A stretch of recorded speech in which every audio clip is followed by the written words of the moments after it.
What's up guys, it's Rokta here and welcome back to yet another amazing video on the channel. So for today I got you a discussion video and it's the top 5 cards you should be picking up from the new 2022 Mega Tins. If you haven't seen what these Mega Tins do contain, I suggest you do give it a look. It includes pretty much a lot of nice cards and I'll be going through the top 5 that I think you should be picking up before it is too late.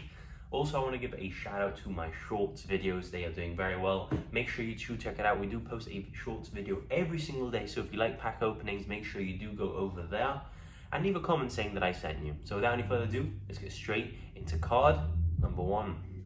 So for card number 1, I would like to discuss the inclusion of Crossout Designator in the brand new 2022 Mega Tins. Now this card, I think you guys can fondly remember that it was in last year's tin and it did sort of come out of the blue, just boom, it was announced for the tins and the price was absolutely crazy, guys. I'm pretty sure it was around £100 on pre-order, and as soon as the tins dropped, the price just absolutely crashed. Now why am I telling you that you should be getting these secret rare copies of Crossout Designator? Well, first of all, I don't think people will be doing that mistake, as we've seen the ultra rare version of Crossout Designator has only been going down and it hasn't had the impact that we thought it would have here in the TCG. In the OCG, there are lots of different factors that make Crossout Designator a very good card. Basically, one of the main reasons is the fact that Max C is legal there, and Max C is such a blowout hand trap that you need to be playing cards like Crossout Designator, which basically counter Max C. Here in the TCG, I don't think we'll be getting Max C anytime soon, but if we do get Max C, it would only increase the value of Crossout Designator. So even if Max C is bought back, your investment will basically just skyrocket. I think you should be picking out secret rare copies of Crossout Designator, as I think over time the value will steadily go up. I don't see this card getting a lot of prints. It's only been printed in last year's Mega Tin and now in this year's Mega Tin, basically a year, and I don't see it getting reprinted for a very long time, guys. And I think you should be picking out Crossout Designator. It's a card that hasn't had the impact that we thought it would have, but I think it can only be getting better. In the mirror matches, it's still amazing. If you're trying to counter a certain hand trap, it's still very good. But I think that the secret rares have a lot of potential, and I think you guys should get it before it is too late and it spikes up again, because I think it is very cheap. I think around pre-order for the Crossout Designator's, I've seen around £10 to £12, which I think is amazing. If you consider what they were last year for the ultra rares, they were like £80 to £100 on pre-order. So I think secret rare Crossout Designator's are a card that you should be 100% picking up. Card number 2 we have, of course, it's going to be Ash Blossom and Joyous Spring. In the tins, it is set to be a prismatic secret rare, which I believe makes it the highest rarity of the card available. I know there's also secret rare, which are the original prints, but prismatic secret rare is, in my opinion, a higher rarity. Yes, it's easier to get, but it is in a higher rarity. Now, I don't even need to explain to you guys why you should be picking up Ash. It is going to get the double reprint, it is going to get the tin reprint, and then the structure deck reprint, I believe, in common. But I don't think they'll be reprinting Ash for a very long time after that. And as you know, Ash is a card that will just go up over time. It's played in pretty much every single deck, and the fact that you can get on pre-order your Ash Blossoms, the highest rarity for £15 each, I think is an absolute steal. On average, it's 1 secret per case, as there are, I think, 36 secrets in the set. And if you buy a case of tins, you will be getting 36 packs. So on average, if you don't count short printing didn't exist, you'll be getting 1 secret out of each secret every case, which means that it's 1 Ash per case. So I think £15 for a secret rare Ash on pre-order right now is absolutely insane. Of course, when the tins drop, I think there'll be a slight decrease in Ash price, but then it will immediately go up as people realize that Ash Blossom is just absolutely insane and it's an investment that can never go wrong. So I do believe you should be picking up your Ash Blossoms. They'll always see play, I'm pretty sure. Even in formats where Ash isn't that good, people still play it because it's their favorite hand trap. And I just think it's a very, very smart investment to be making. So let's move on now to card number 3. On to card number 3, I think the Forbidden Droplet is a card that you guys should be 100% picking up in these tins. It's had a lot of reprints recently. It got the secret rare print in Brothers of Legend, and it got the ultra rare print in that legendary Duelist pack. It is again a secret rare in this tin, and I think that this will probably be one of the last times that we see Droplet being printed in a long time, guys. Droplet is a card that right now isn't being played that much in the meta, which is why I think it's the perfect chance, guys, to pick it up.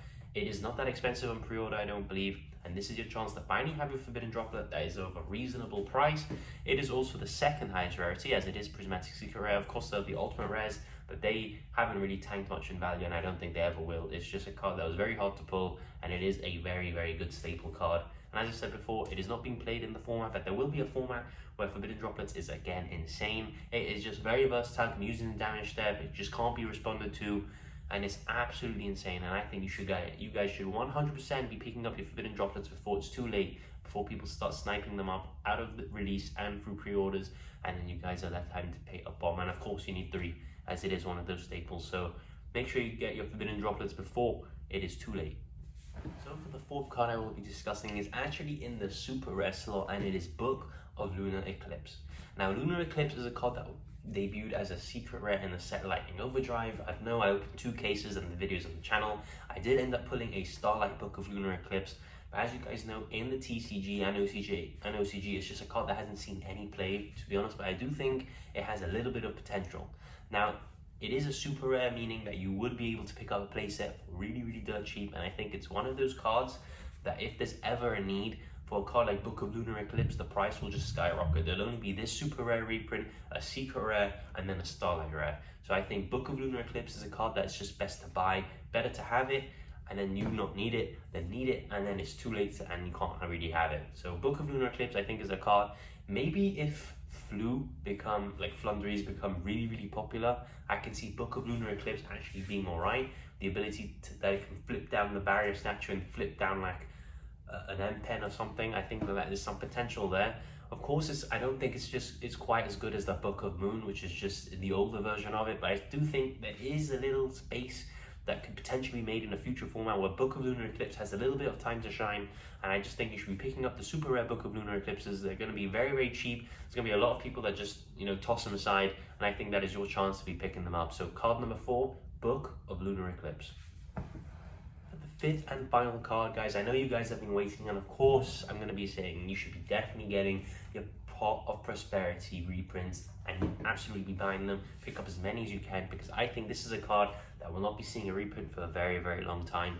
Pot of Prosperity has a Starlight rare, a secret rare, and now a secret rare again, and I think it's one of those cards that you should pick up. Noted I haven't said Lightning Storm. I think Lightning Storm is an amazing card, and of course if you want to pick it up you can, but I think it's one of those cards that can easily be reprinted in a common, in a structure deck. It was actually in the OCG printed as a common, but of course the TCG doesn't let us have nice things. But I think it's one of those cards.